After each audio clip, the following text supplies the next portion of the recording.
Bon, les campagnes coton cette année, je pense que les producteurs étaient vraiment tellement engagés. Mais c'est à la dernière minute que le chenil est venu. Mais ça a attaqué ceux qui ont semé en retard. Voilà, nous, le semi-péricole là, on peut dire que ça va.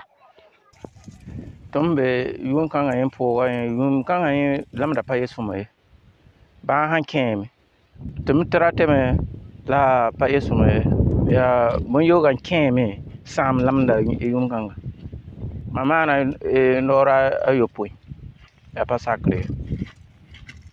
C'est un chenil, c'est comme bon, c'est venu à la force.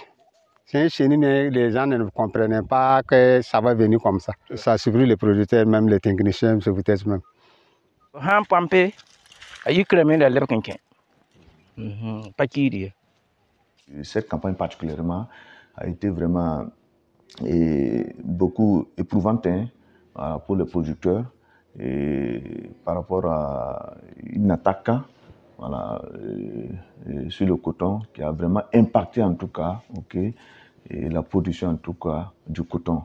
Et cette situation en tout cas est due véritablement à un insecte du genre piqueur-suceur, voilà, qui impacte en tout cas le développement en tout cas du coton. Et le ravageur dont il est question ici, ça fait partie de la famille des piqueurs-suceurs. En fait, c'est des insectes généralement volants et qui piquent la plante et absorbent la sève.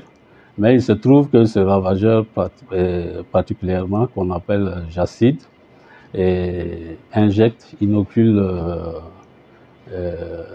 un virus et qui perturbe le fonctionnement de la plante.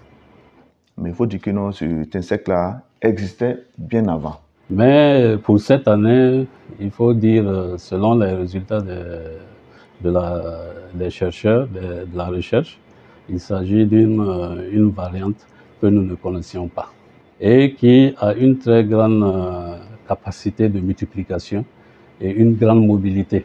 En général, il apparaît en fin de cycle.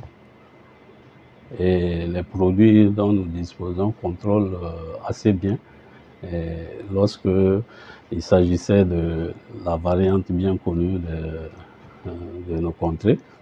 Mais cette variante-là est apparue un peu plus tôt. On connaissait le jacide au Burkina. Voilà, on avait l'espèce qu'on appelait Jacobiella facialis, que nous avons connue, bon, qui n'induisait pas de dégâts sur les cotonniers. Mais ce qu'on a vu cette année, c'est une espèce qu'ils ont appelée Ambrasca bigutula, voilà, c'est comme ça qu'ils l'ont appelée, qui a une forte capacité invasive, qui est très très mobile et qui occasionne beaucoup de dégâts en culture cotonnière.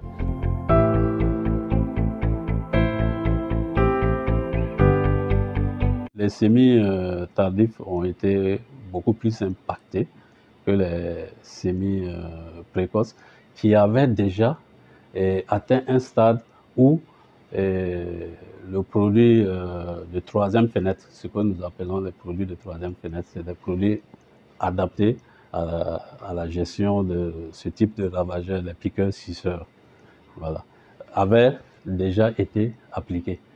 Donc, ça donnait quand même une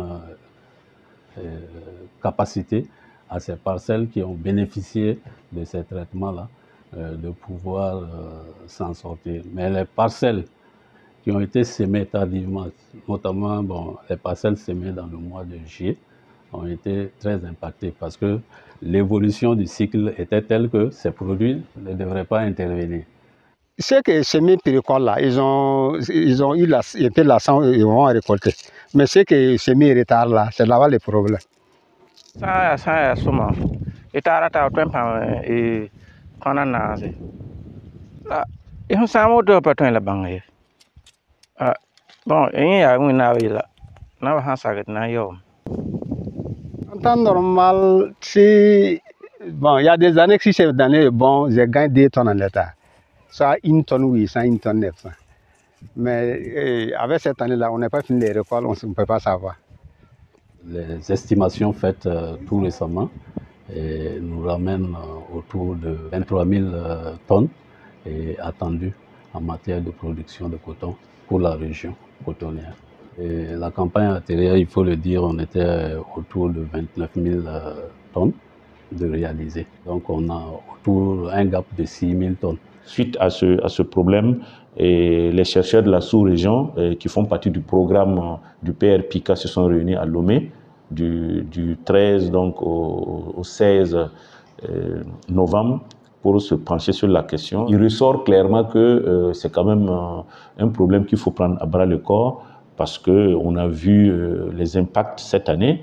Bon, malheureusement, tous les produits qui sont disponibles, les produits, on va dire, phytosanitaires, se sont avérés inefficaces donc, contre donc, ce ravageur, cet insecte.